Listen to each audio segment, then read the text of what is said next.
I see some old faces I can recognize.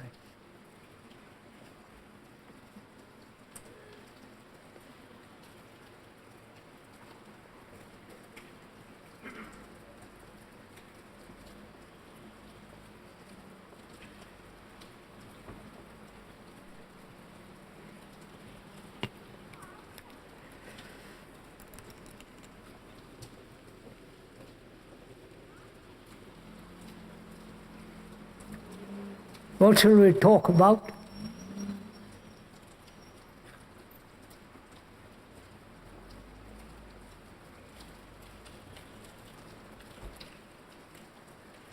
If one may, one would like to point out that we are a gathering of serious people who are concerned with their daily life. We're not concerned whatsoever with beliefs, ideologies, suppositions, theoretical conclusions, or theological concepts.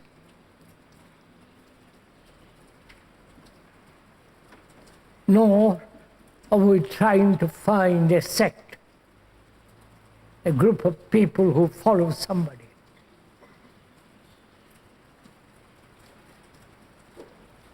We are not, let's hope, frivolous,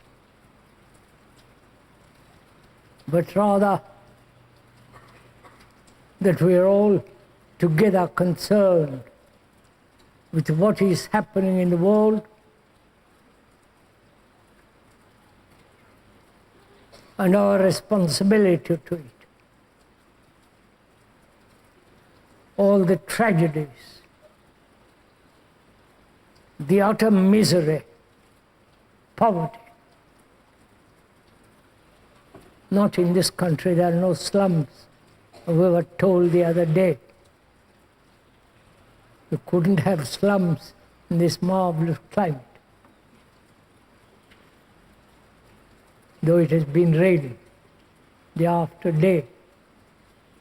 But let's hope during these meetings that we'll have fairly good weather. And we also would like to point out, if one may, that you and I, the speaker, are taking a journey together. Not in an aeroplane high up of 31,000 feet or 40,000 feet, but walking along a quiet road, a long, endless road all over the world, where one sees appalling terrorism, killing for people for no purpose, just to threaten them, terrorize people, kidnapping people, hijacking, murdering, preparing to murder other people, wars, not only in Afghanistan, Beirut, in South America, and all over the world. Perhaps most of you know all this. We don't seem to very much care, we're rather indifferent. It's only when it happens very close to us that we become concerned, worried, fearful. Where it is far away from us, each one of us, we're not so indifferent, or rather more indifferent. This is what is happening in the world.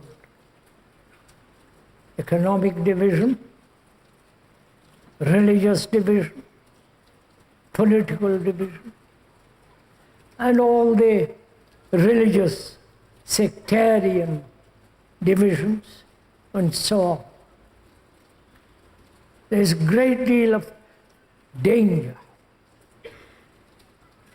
hazardous. One doesn't know what's going to happen in the future, not only in our own lifetime, but also for your grandchildren, children, and so on. The whole world is in a great crisis. And the crisis is not only out there, but also in each one of us. If we are at all aware of all this. And what is our responsibility to all that on the part of each one of us? One must have asked this question of oneself very often. What is one to do? Where should one begin?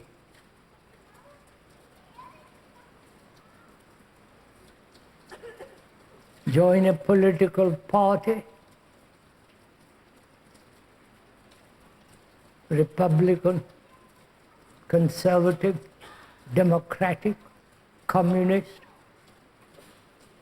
following Marx and Stalin and all that group.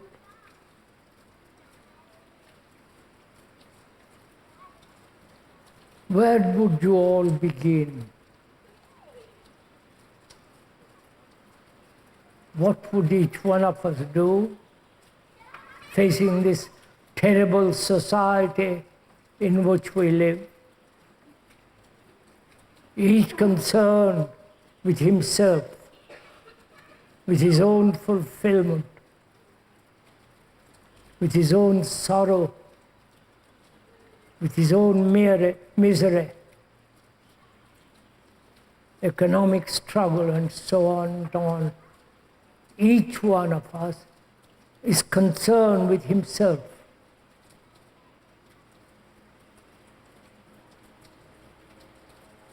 And what shall we do?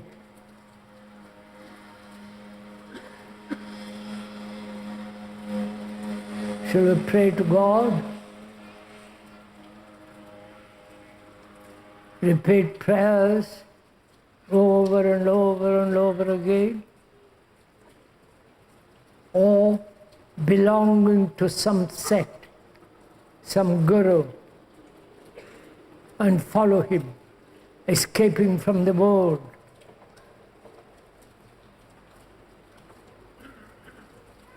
Put on some medieval dress or modern robes with peculiar color and all the rest of it. Can we withdraw from the world at all?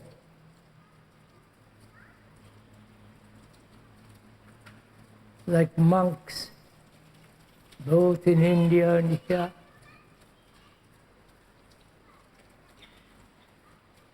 seeing all this, observing intimately, not as something in the newspapers or something you have read about or told about, or been informed through journalists, novels, television, and all the information industry.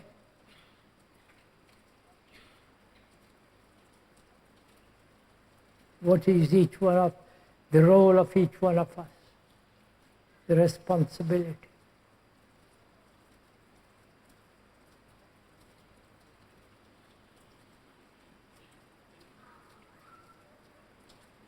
As we said, this is not an entertainment. We're not trying to entertain or trying to tell what you should do. Each one of us. We've had leaders galore, hundreds of them. political, religious, those who say we are illumined,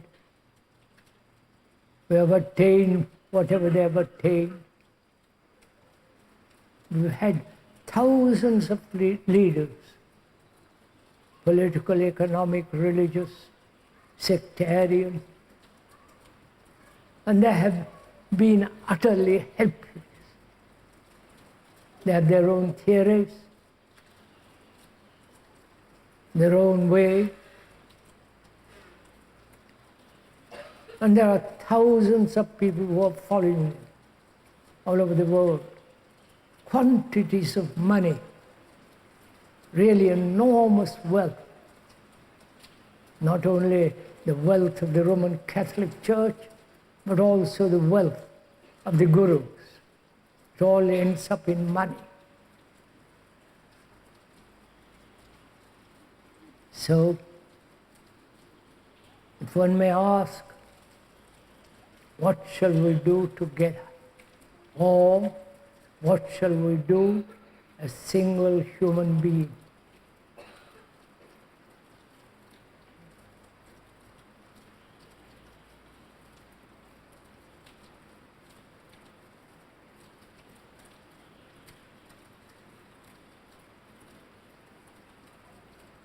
Are we at all concerned?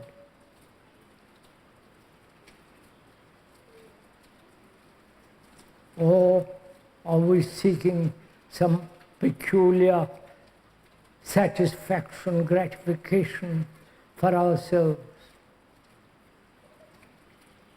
Or we are committed to a certain symbol, religious or otherwise, and we cling to that, hoping that symbol, that what lies behind that symbol helps us. This is a very serious question.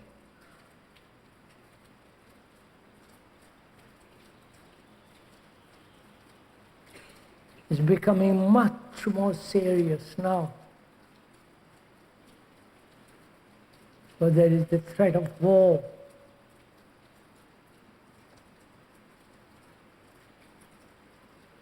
There is total uncertainty.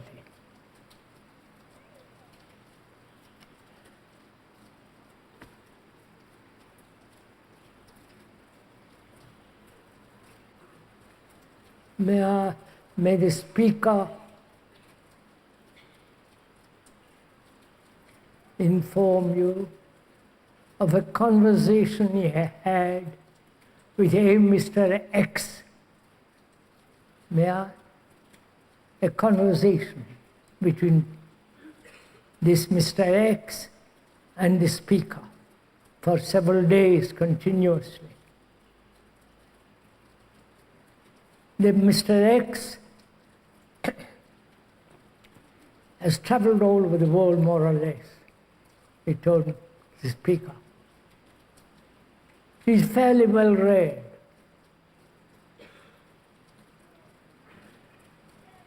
Gone to various institutions.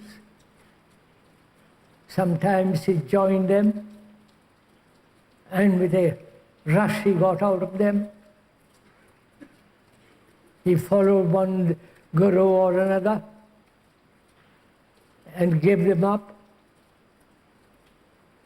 And for a few weeks he tried to become a monk. And that too he gave up. And he looked at the various political parties, extreme left, extreme right, center, and the spectrum of political activities. And at last he said, I've come to talk with you. I'd like to have a conversation with you at the same level as I am, not your pretentious or your real position. I don't know what you are, I've read something about you. May I go on with this conversation? May I repeat? Does it interest you? And he said, let's talk over things together. Like two friends, you and I. Like two friends who have lived together in this sense in the world, been through every kind of travail. And he said to speak up, what is it all about?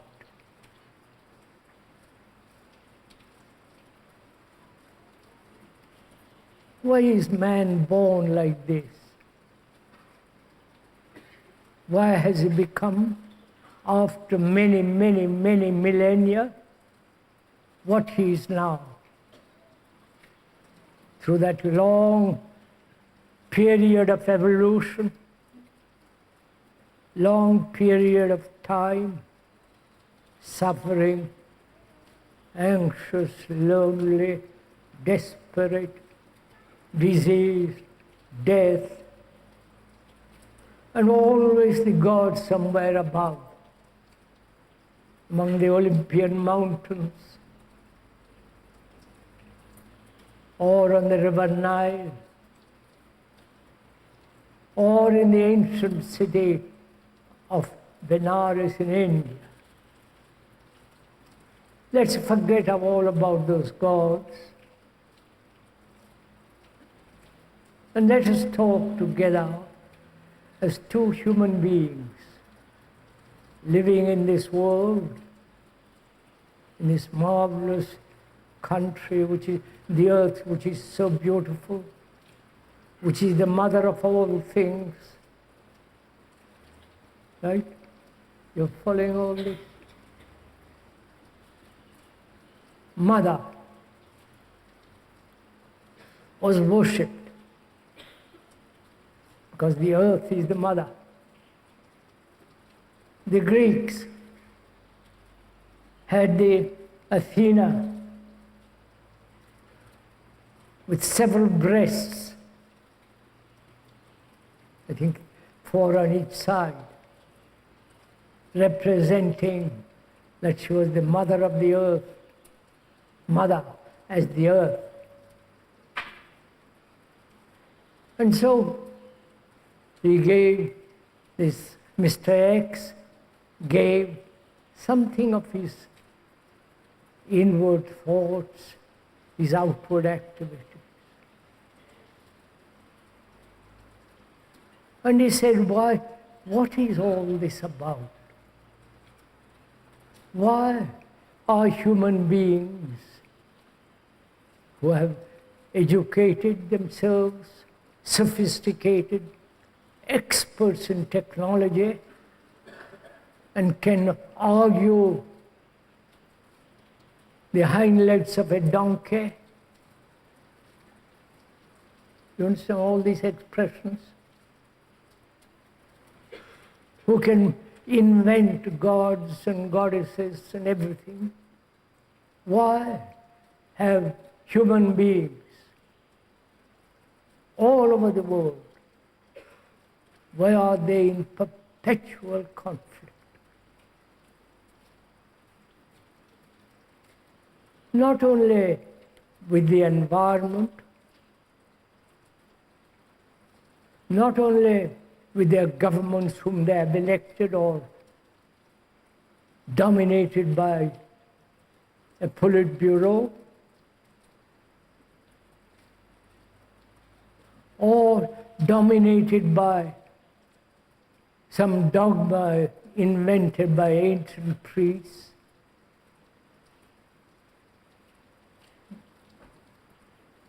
But in spite of all this, why is each human being everlasting from the moment he is born till he dies? Why does he live in this conflict? That was the first question he asked this Mr. X. Why? What is the raison d'etre or the cause of this conflict? Not only outwardly, but also most deeply, inwardly, subjectively, inside the skin as it were. Why is he in conflict? They have talked endlessly about peace. All the religions have preached long before Christianity, centuries before Christianity. Live at peace, be peaceful, be quiet, be gentle, generous, affectionate, loving.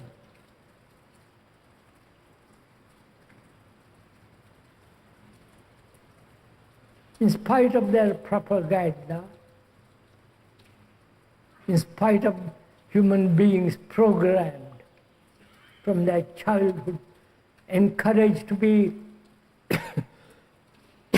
aggressive or to be gentle, or to go face the world for themselves, alone, fighting. You know all that. Is there an answer to this question? A final, irrefutable answer.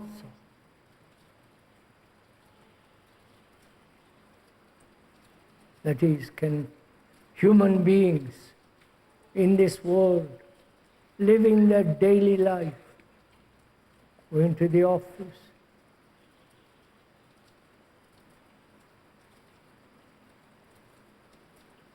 keeping a house, sex, children, and all that, and also this search, this longing for something much more than the mere material things of life.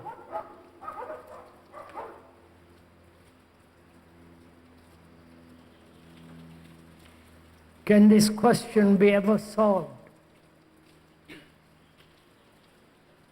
And apparently, man has not solved it. Though he's lived on this earth for 2 or 3 million years, and for, if you will, for 40,000 years or 50,000 years as a human being. We have gathered tremendous experience. We have gathered a great deal of knowledge. Mr. X was telling the speaker, we have gathered immense information technologically. But inwardly, we remain barbarians, trying to kill each other, trying to compete with each other, destroy each other.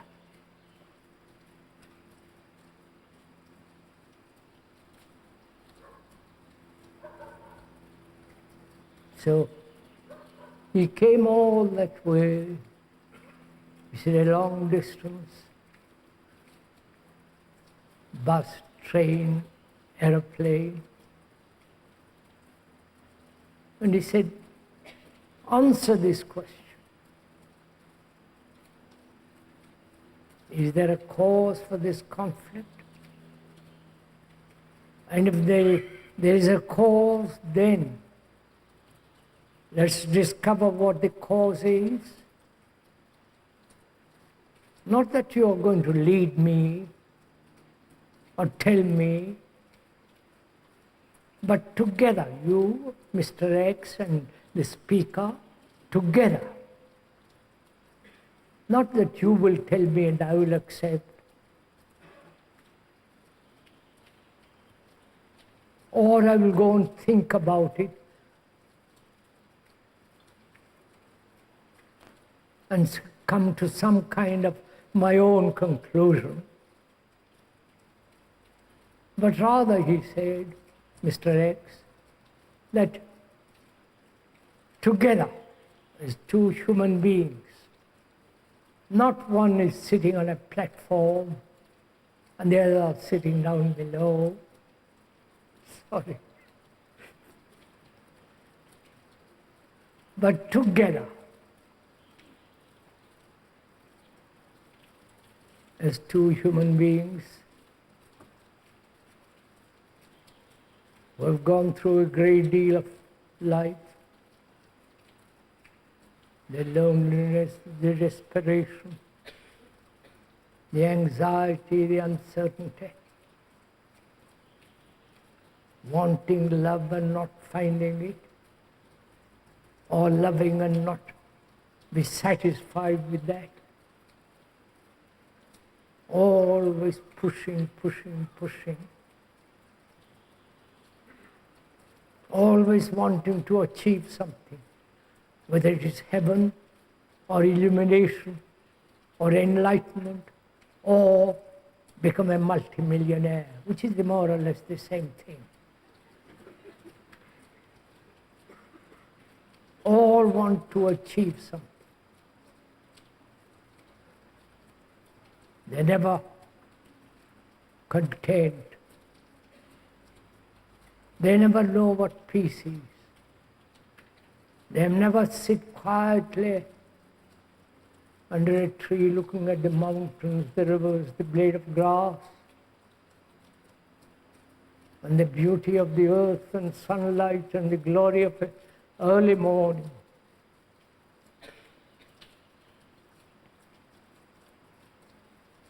So, Mr. X said to the speaker, let's talk.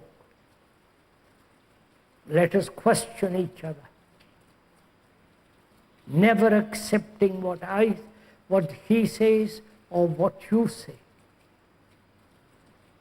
I won't accept a thing from you.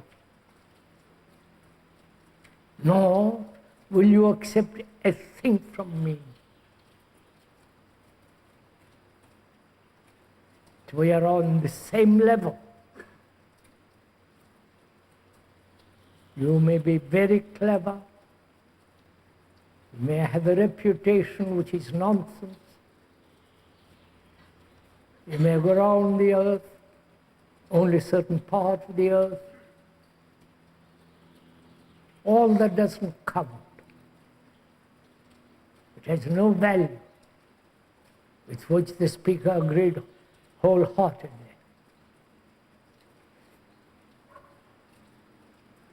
So let us explore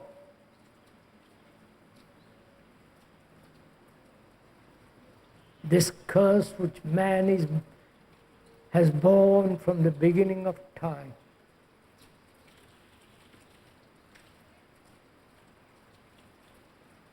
Why man, which includes woman, please. Why man lives this way. Why man is in conflict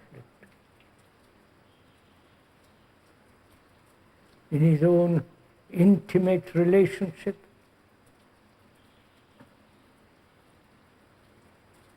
sexually, the family, the whole network of conflict. Right? So he came the next day, Mr. X, and we continued. We sat on a veranda on a beautiful day, overlooking the valley, The great mountains round us, snow-capped, marvelous valleys, blue and lovely azure skies, and the sun glittering on the leaves, dappled earth. Everything seemed so marvelously alive, pulsating, full of energy. There we were, he and the speaker, watching this great beauty, never being with the beauty, always watching it, never feeling the beauty in one's heart and mind. Be utterly sensitive to all the glory of the earth.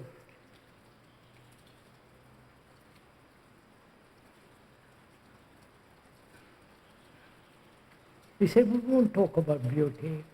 That's your business. You tell me about it. He said, we will, a little later. First, let us take the journey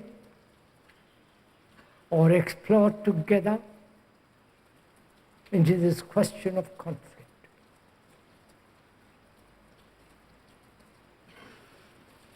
We're asking, must human beings bear with it, get accustomed to it, hold it, never be able to put it completely aside, so that his brain then can function as it should, completely untethered, completely free, not programmed, not conditioned.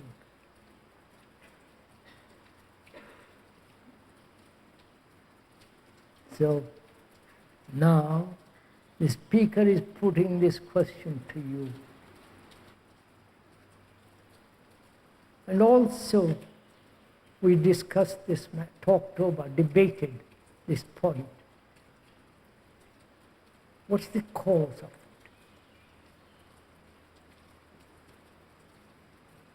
We are taking a journey together. I'm not asking you to tell me or I to tell you. What's the cause of it? Everywhere there is struggle. You might say there is struggle in nature. One big animals lives on the smaller animal, and so on. In a forest, the little tree is struggling against the gigantic trees for light. You might say, everywhere on earth, in nature, there is conflict. Some kind of struggle going on. So why shouldn't we also go on that way? Because we are part of nature. They're out there. There's conflict. What human beings call conflict there. It may not be. It may be the most natural way of nature acting.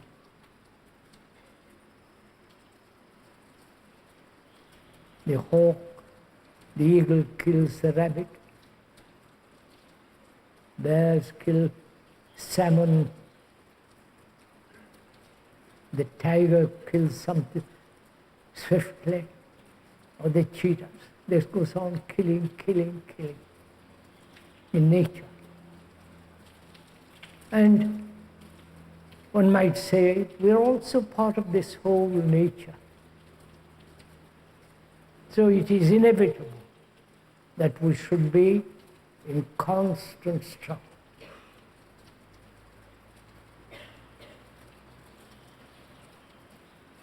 If one accepts that as it is natural, inevitable, there is nothing more to be said about it.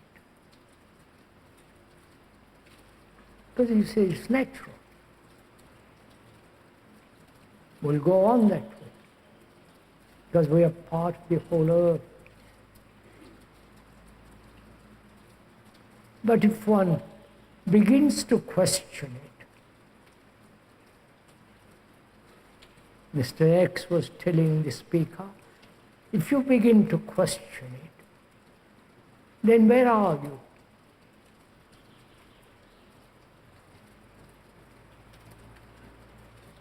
That means, are you willing together find out, because we are supposed to be a little more active, intelligent than the trees, the tigers, the elephants, not the elephants, fortunately they don't kill too many things, but they destroy trees, and the cheetah and all the rest of it. We may have come from the ape, probably we are. We must be stray monkeys. And if we do not accept that conflict is the way of life, then what is one to do?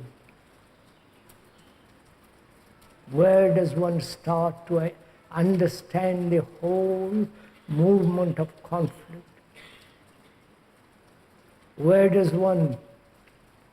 How does one feel one's way into all this? Either the speaker said to Mr. X, either you analyze very carefully all the factors of conflict, one after the other, through analysis, self-analysis, or being analyzed by another, or accepting the professional advice of professors, philosophers, and psychologists. If one begins to analyze, will that bring about the discovery of the cause? Either the discovery will be intellectual, right, through analysis, or that analysis may bring you certain intellectual conclusion, or you put all the analytical factors together and see the whole. You understand? Is that possible? Or is there a different approach to the question? You understand? I wonder if Mr. X understands what the speaker is saying. So he asked Mr. X, we are still on the same level, same comprehension. That is, the speaker is telling Mr. X, analysis implies one who is analyzer, right? Therefore, there is an analyzer and the analyzed, the subject and the object, right? Is there such a difference in oneself as the subject and the object? Are we getting together?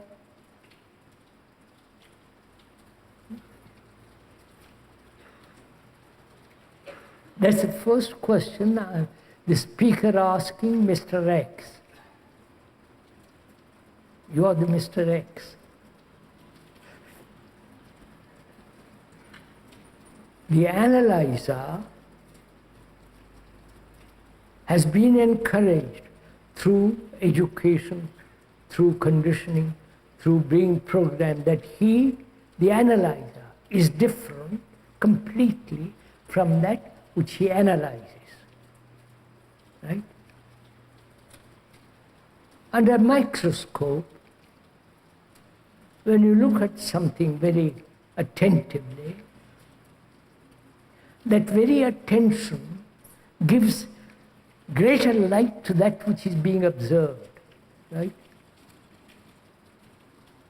I won't go into this.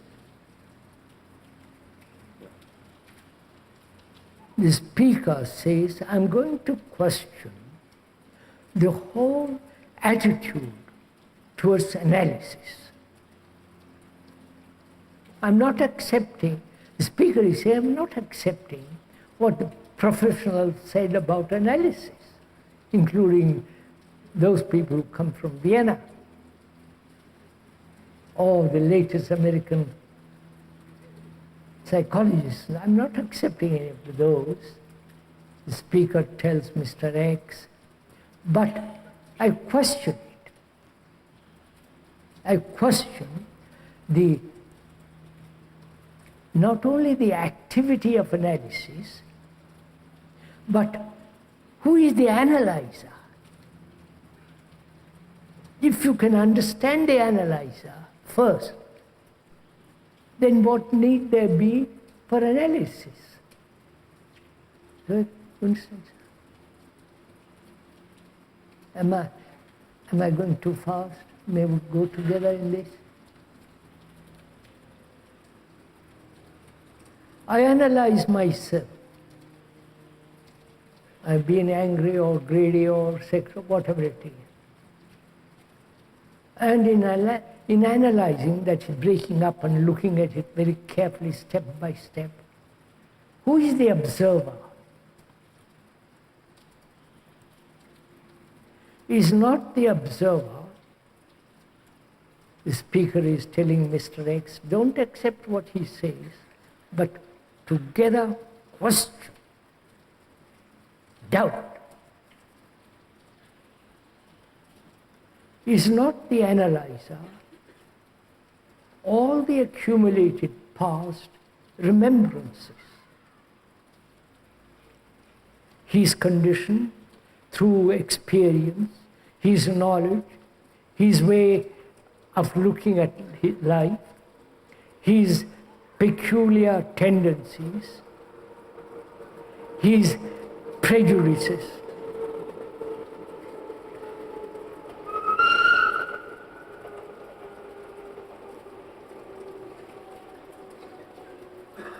His prejudices, his religious being programmed religiously, all this is the past. All this is the background of his life from childhood. He is the observer. He is the analyzer.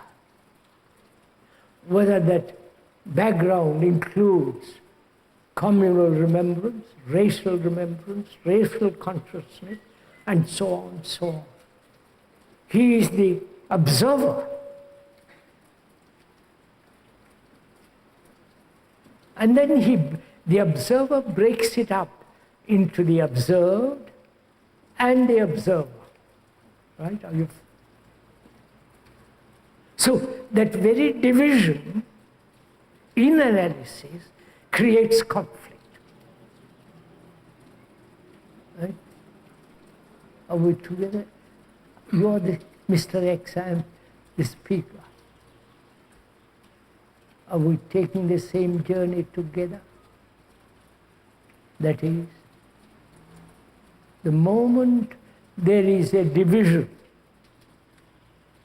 between the analyzer and the analyzed, there must inevitably be conflict of some kind, subtle, fatuous, no meaning, but it's a conflict. Overcome, conquer, suppress, transcend. All these are efforts in minor or major form. Right? So one discovers that where there is division between the Swiss and the Germans, the French and the English, wherever there is a division, there must be conflict.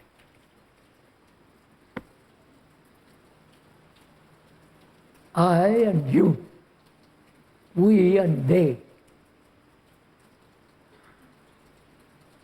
Not that there is not division. The rich are very powerful. But if we created subjectively a division, I belong to this and you belong to that. I am a Catholic, you are a Protestant. I am a Jew and you are an Arab. Right? So wherever between two people, this is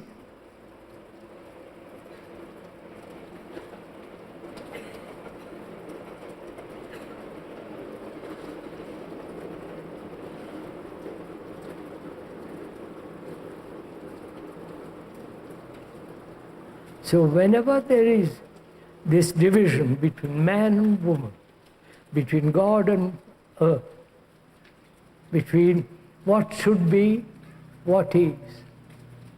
I wonder if you're, I'm asking Mr. X if he's following all this. Not only verbally, intellectually, which is meaningless, but with his heart, with his being, with his vitality, energy, and passion.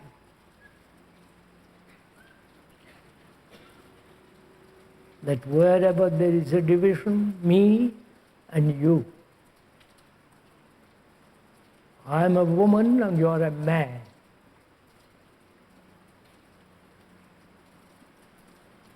So one begins to discover the root of conflict.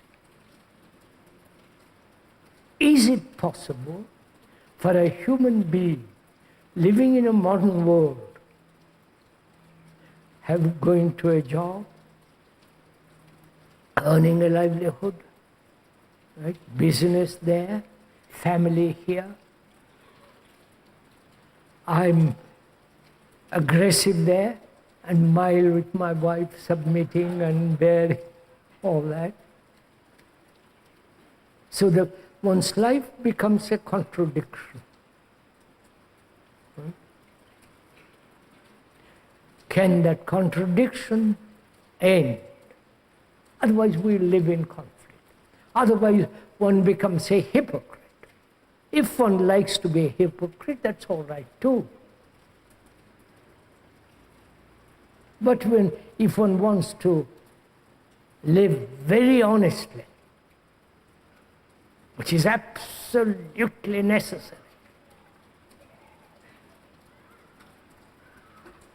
to live with great austere honesty, not to someone, to one's country, to one's ideal, to one's, but to say exactly what you mean.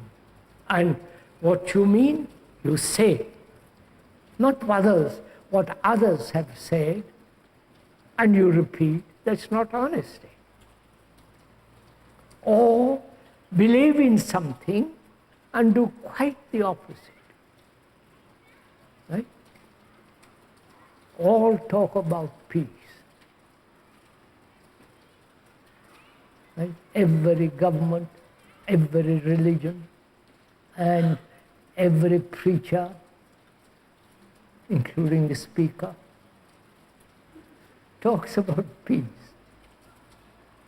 And to live peacefully demands tremendous honesty and intelligence.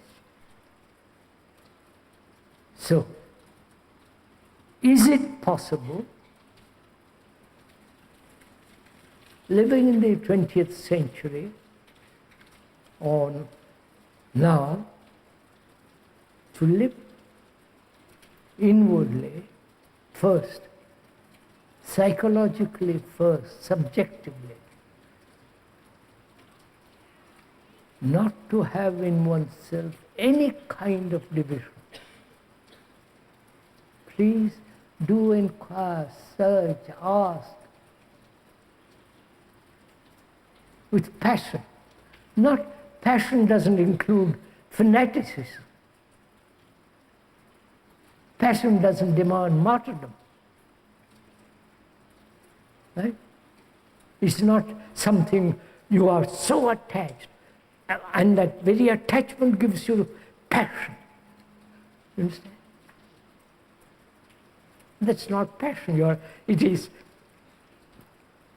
tied to something which gives you this feeling of passion, energy. Like a donkey tied to a post. It can wander round and round and round, but it's still held there. So, could we, Mr. X and the speaker, not telling each other what they should do, discover for themselves in all honesty, without any sense of deception, without any sense of illusion, whether it is possible, not saying it is possible, but it is possible to live in this world, wars, all the horrors that are going on, without conflict, without division.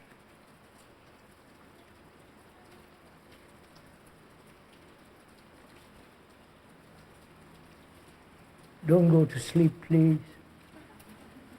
It's too early in the morning.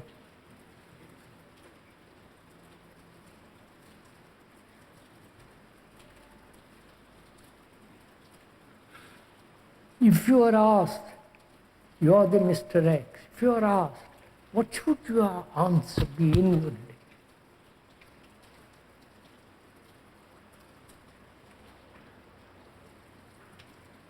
You are a Swiss, a Hindu, an Indian, a Muslim, or follow some clique, or some group, some guru's followers.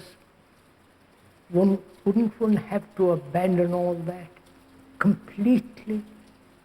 You may have a Swiss passport. The speaker has an Indian passport, but he is not an Indian. They don't like that in India. But we have told them several times not to belong to any cult, to any guru, to anything. So you're going to find this terribly difficult.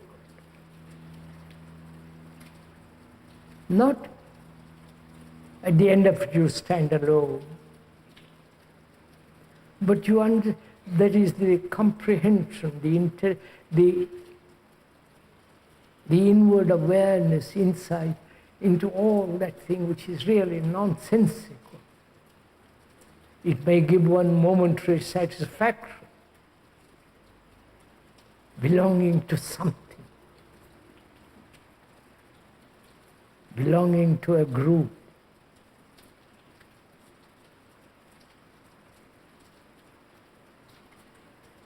Belonging to some sect. But that's all becoming rather weary, wretched and ugly.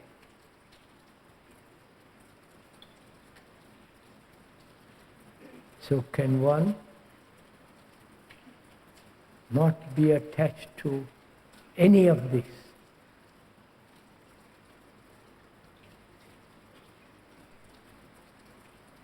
Including what the speaker is saying, especially. So that one's own brain, and strangely your brain is not the brain of another, is also the other. You understand? Your brain is like the brain of every other human being. Has immense capacity, immense, incredible energy. Look what they have done in the technological world. All the scientists in America are now concerned with Star Wars. We won't go into all that. The energy, you understand? The brain has this extraordinary energy. If you concentrate on something, give your attention.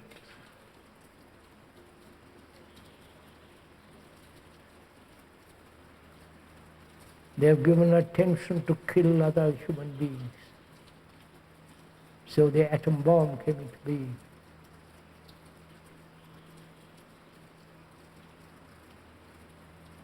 So our brains are not ours. They have evolved through long period of time. And in that evolution, we have gathered tremendous knowledge, experience. And in all of that state, there is very little what's called love.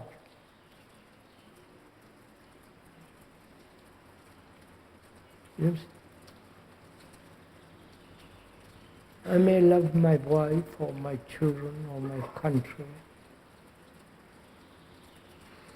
My country has been divided by thought, geographically. It is the world. My world,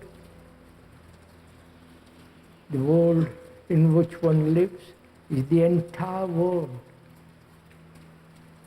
So, my brain, which has evolved through long period of time, that brain with its consciousness is not mine. Because my consciousness, Mr. X is saying, I've read something about what you have said. I'm not repeating what you have said, but this is what I also feel, conceit actuality, that wherever I have been, in every corner of the earth, there are human beings who suffer pain, anxiety, desperate loneliness.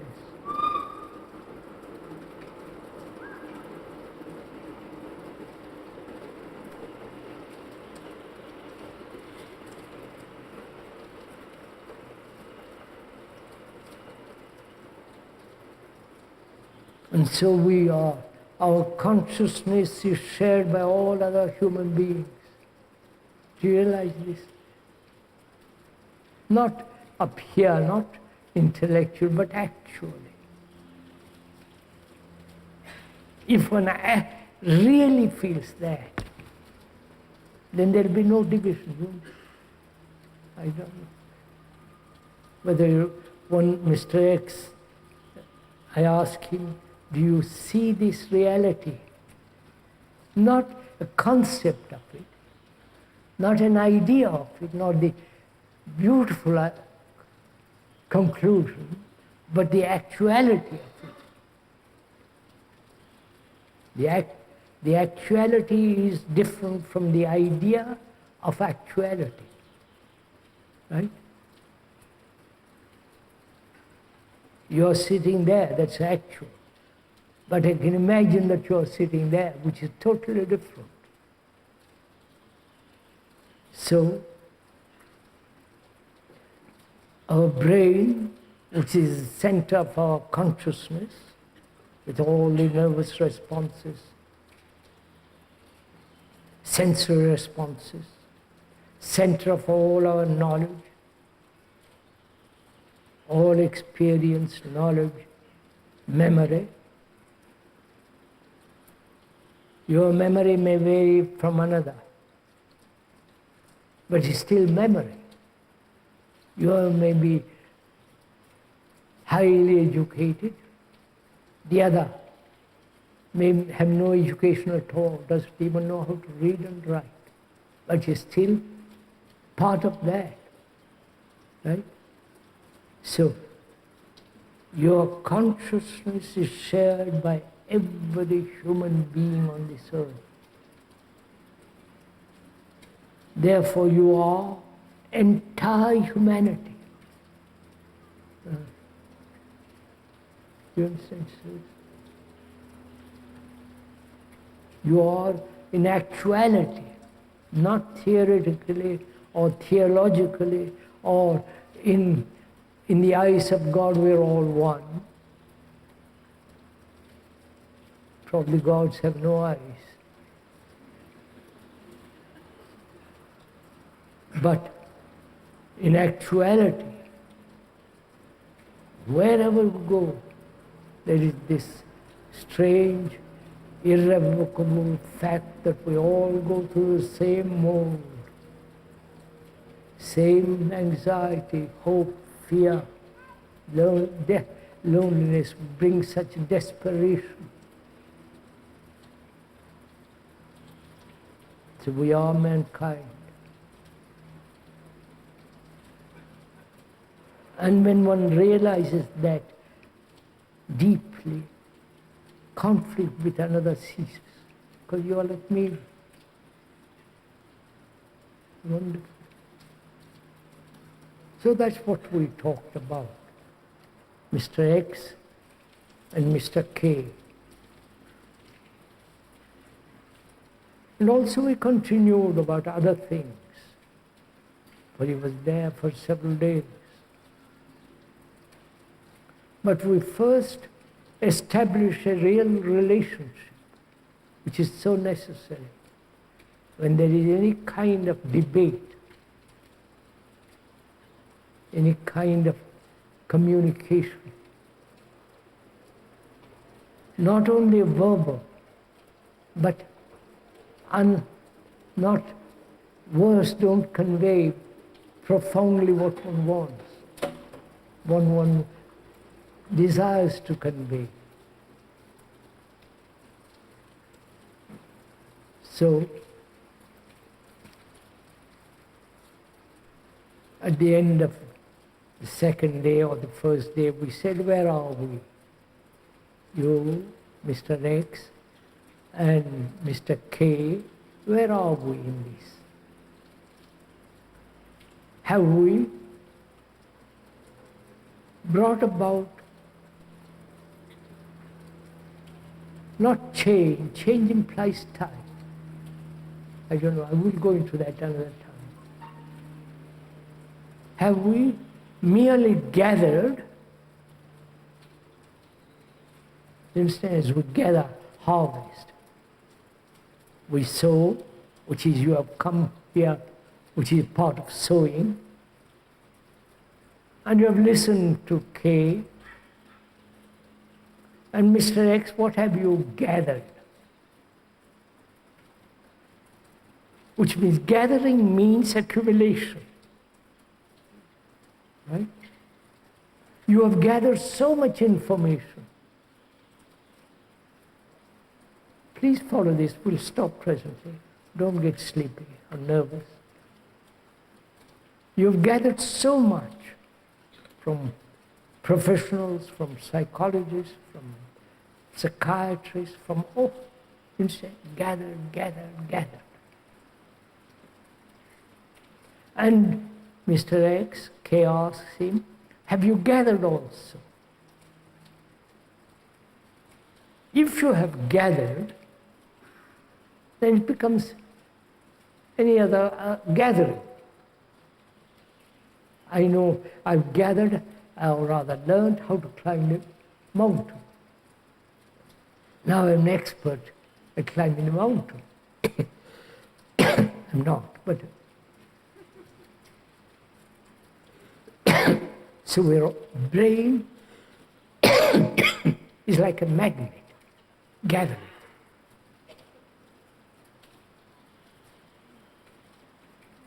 So chaos, Mr. K, Mr. X, what have you gathered?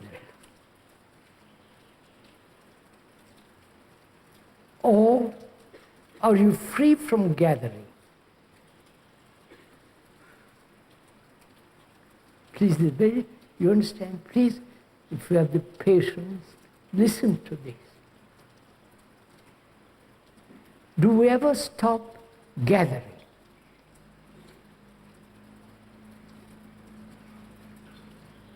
Gathering bed sheets, pillowcases, that of course. Water. Gathering a degree in order to have a good job.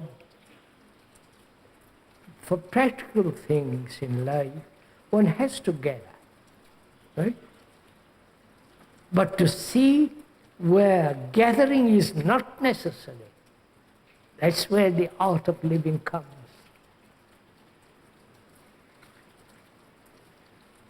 Because then if you're gathering, our brain is never free. It's never empty to.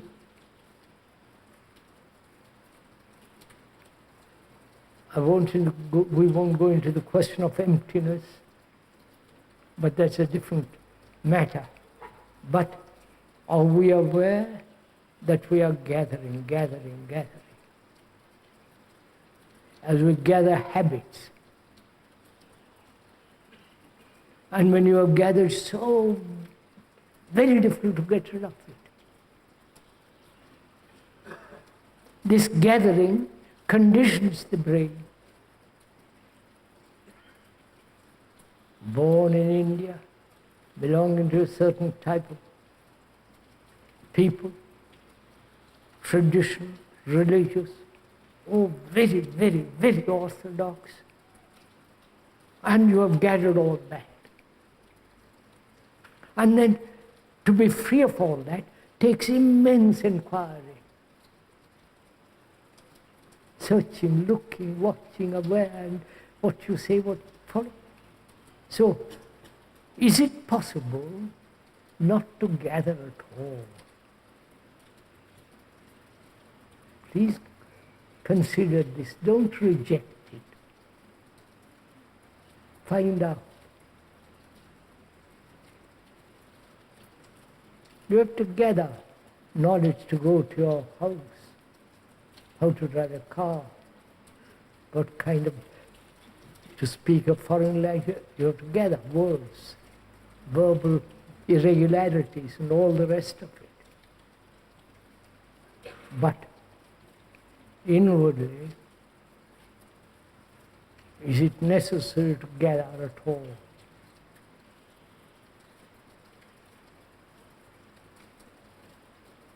Enlightenment is not gathering. On the contrary, it is total freedom from all that. Which is, after all, love, isn't it? I don't love you because I've gathered you. Right?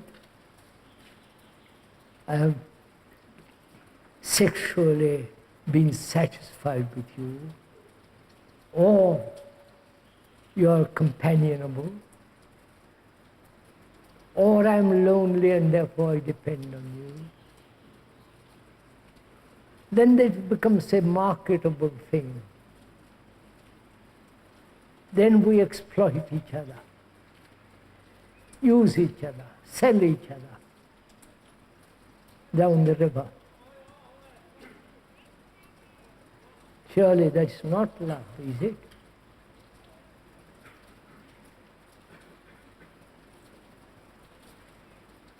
It is the quality of a brain that doesn't gather anything at all. And then what it says will be what it has discovered, not what other people say. And in that there is tremendous passion. Not lust nor passion, but it has no fanaticism.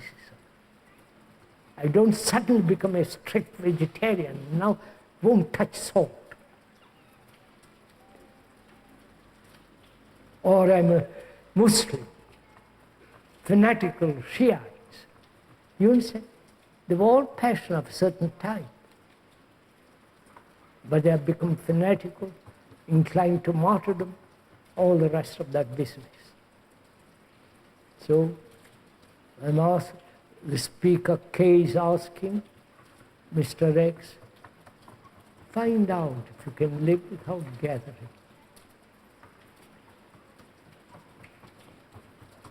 You can't be told about it. You can talk, inquire into it together. But the actuality of never gathering, which is never the accumulated memory operating, this is very, very subtle, requires great deal of inquiry.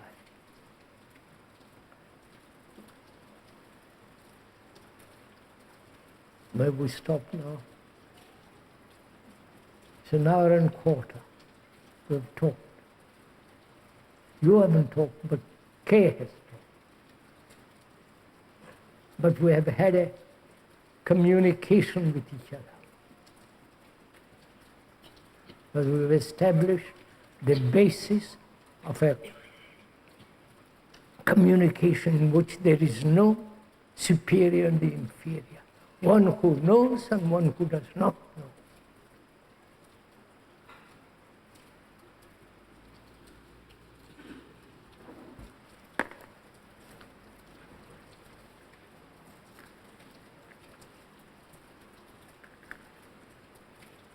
May we get up? Après vous, je vous prie.